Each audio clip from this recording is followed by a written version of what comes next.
Le monde tend vers une mort insolite. Nous vivons une époque de faillite. Une époque où l'homme est un être odieux. Nous croyons à la mort de Dieu, bref, à l'inexistence d'un être suprême, car on est habité et hanté par le blasphème. Nous croyons aussi à la tyrannie de l'homme, l'élite, et à l'échec de la science entre griffes. Traumatisés par les effets du futur et de ses méandres obscurs, nous évoluons avec plus d'angoisse, plus de problèmes qui nous portent de la poisse, que de souffrance au milieu d'un monde où la vitalité est immonde. Monde ténébreux, tu perds tes valeurs ancestrales. Monde douteux, tu perds tes valeurs impériales. Est-ce la fin du monde ou la fin d'un monde? Les ondes de la violence se répercutent à la paix, frêle qui chalute boule bleue aux addictions de drogue. Désormais les ablutions se font avec le sang par des êtres perfides et rogues. Et vivre sur terre c'est presque indécent. Que faut-il encore?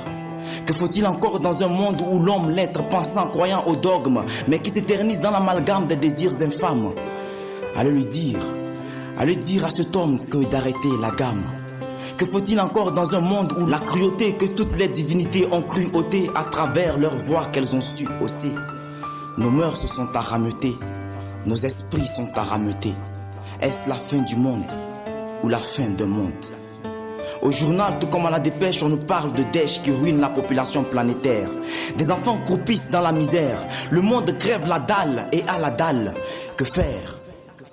Que dalle. On court à la catastrophe, on subit des retombées atroces. Sur les rues, le mal s'est enduit, laissant la pénombre s'enfuir dans nos vies. Perpétuelle ébullition de la haine qui coule dangereusement dans nos veines. Perpétuelle évolution de la vanité qui délaisse nos âmes dépouillées de toute vertu, de toute attribution, de toute nature, de toute considération. Frères, il est l'heure, ouvrons nos cœurs, corrigeons nos erreurs. Car nous sommes tous des voyageurs programmés par 2 heures, celle de l'arrivée et celle du départ. Alors vivons et construisons des remparts de protection de la paix, du bon sens, du savoir. Fin du monde ou fin d'un monde?